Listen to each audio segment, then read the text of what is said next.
যেটা বলতেছিলাম আলোচনা তো বললাম, এবার সাইন্টিফিক অ্যানালাইসিস।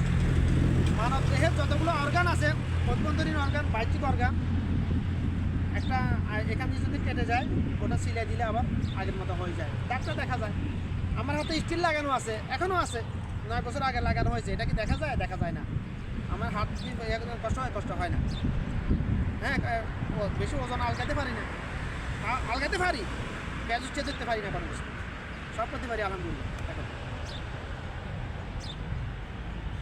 মানুষের যারা ওপেন হার্ট সার্জারি করে, একটা ওপেন হার্ট সার্জারি করতে 8 থেকে 10 ঘন্টা সময় লাগে।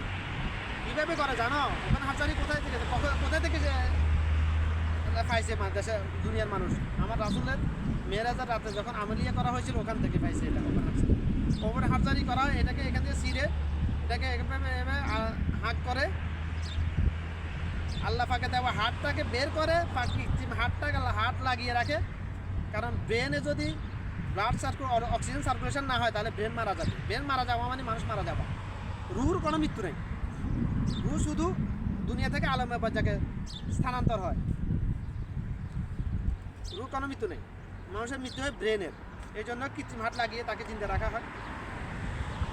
হার্টটাকে বের করে এনে পায়ের এখান থেকে এখানে আল্লাহ স্পেয়ার রগ রেখেছে, স্পেয়ার পাইপ রেখেছে।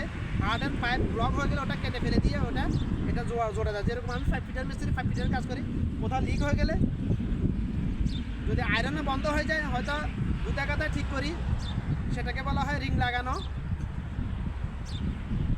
আর যদি লিক হয়ে যায় সেটাকে কেটে ফেলে দিয়ে আবার জয়েন দিয়ে দিই।